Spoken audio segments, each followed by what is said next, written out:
Bura gördüğünüz kimi Naftalan Ailəvi İstirahət Mərkəzidir və Kürdəmirdə şəhərin çıxışında gördüğünüz kimi gedirdim buradan. İstədim ki, oturan bir dənə çay içəm. Amma təəssüflər olsun ki, burada nə sadə çay verilir, nə də ki mürəbbə ilə çay verilir. Çayın qiyməti 25 manatdan aşağı verilmir. Və xahiş edirəm aidiyyəti olan orqanlar inşallah buranın həqiqətən düzgün şəkildə belə işləyib işləmədiyi haqqında gözəl şəkildə inşallah araşdırma aparsınlar. Vergilər Naziri, Qida Təhlükəsizlik Naziri həqiqətən burada hər şeyin qayda qanunu olub olmadığını inşallah sizlərə həvalə edirik.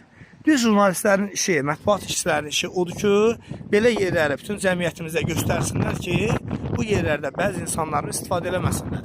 Bəli, gördüğünüz kimi bura yazılıb restoran. Naftalan Ailəvi Restoran. Bu restoranda çay 25 manatdır. Harda? Kürdəmir rayonunda.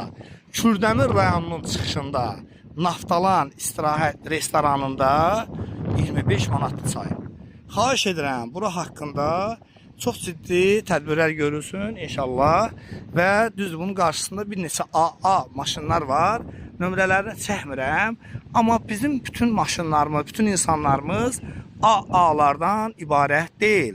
Cənab Prezidentimiz hər zaman deyir ki, sadə vətəndaşların biz yanında olmalıyıq, sadə vətəndaşların bütün insanlara hər birinə xidmət göstərməliyik. Amma bu çayın qiyməti niyə 25 manatdır? İnşallah adiyyəti qurumlar bunlar haqqında tədbir görürlər. Bura haradır? Gördüğünüz kimi Kürdəmirin çıxışı olan üzü Qazağa tərəf gedəndə Kürdəmir şəhərinin çöl yolu, içəri yolundadır Naftalan Ailəvi İstirahət Restoranı. Onda burada yazın ki, ancaq bu imkanlı şəxslər üçündür, kasıb ailələr, kasıb insanlar bura girməsinlər. Hansı bir insan Kürdəmir rayonunda və yaxud da ki, sadə bir insan gedib 25 manata çay içə bilər. Bəli, hər kəs bu yeri tanısın, bu yeri bilsin.